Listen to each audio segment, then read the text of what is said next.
So, what's in your toolbox? This is my husband's grandfather's toolbox. And I will tell you, it is always so much fun for me to open it up and to see some of the treasures that he has inside. In fact, it's been fun through the years getting to learn how I could actually use some of these tools that are in here. I am not God's gift to being handy, but man, I will tell you, I really got into hammers when I was learning how to make stamped metal bracelets with my girls. Did they ever love that? And it's a lot of fun to realize tools are incredible treasures if you know how to use them.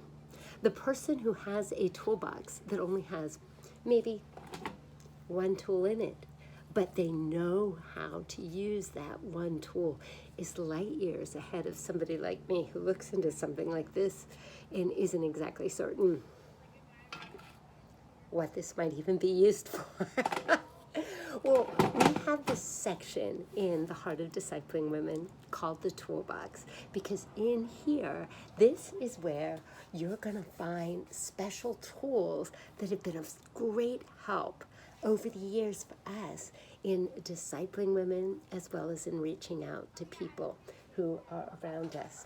This week, in the very first introduction, we have sought to put some of our favorite treasures that have really helped us during fall lunch when we are heading to campus and we never quite know who we might be meeting when we get there.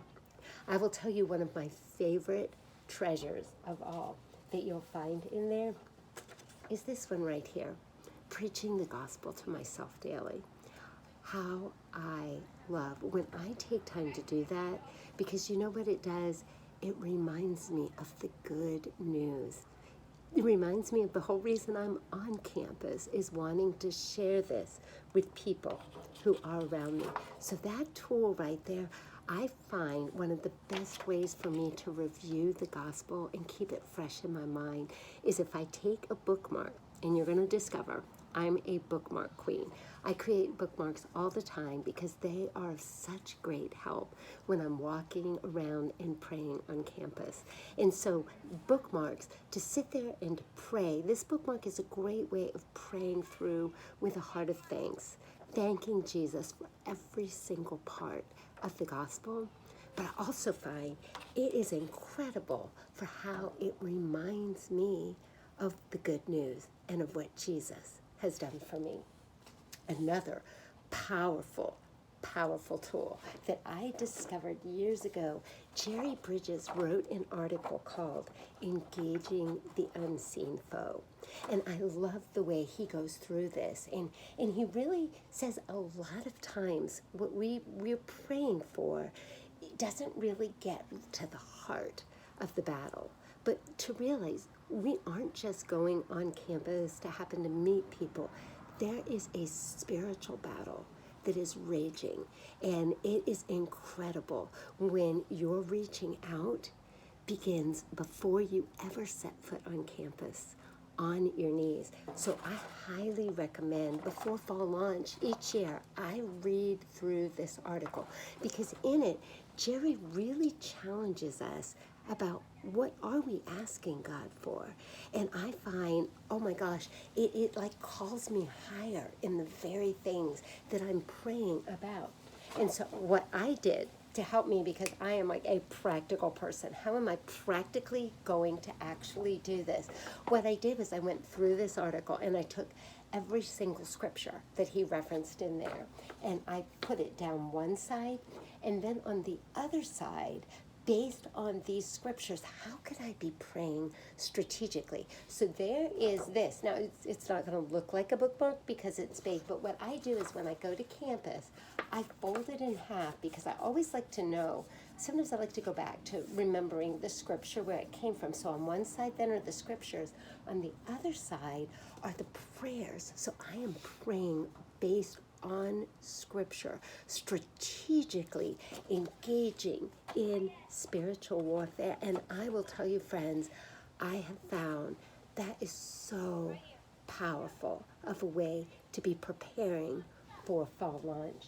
There's one other bookmark that we have right in here on praying before sharing Jesus. This is based on the writings of a guy who lived a long time ago, R.A. Torrey.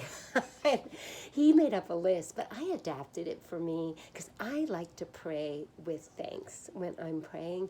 And so I just go ahead, and it's just on the front of this bookmark. I pray for these things right before I'm going to share Jesus with somebody. And again, it just acknowledges, and it reminds me what we're doing. It's not about having the right words. It's not about being persuasive or having these amazing communication gifts. It's about joining in with what God is doing. One last thing that really, really has blessed the socks off of me, one of my favorite tools, is this 100 descriptions of God.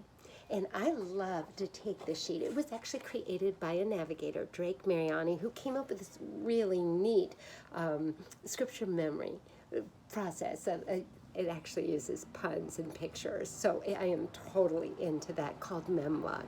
And he has this one sheet, though, on 100 descriptions of God. And what I love to do is I fold it into fourths. And I will love to go to campus even before the students come.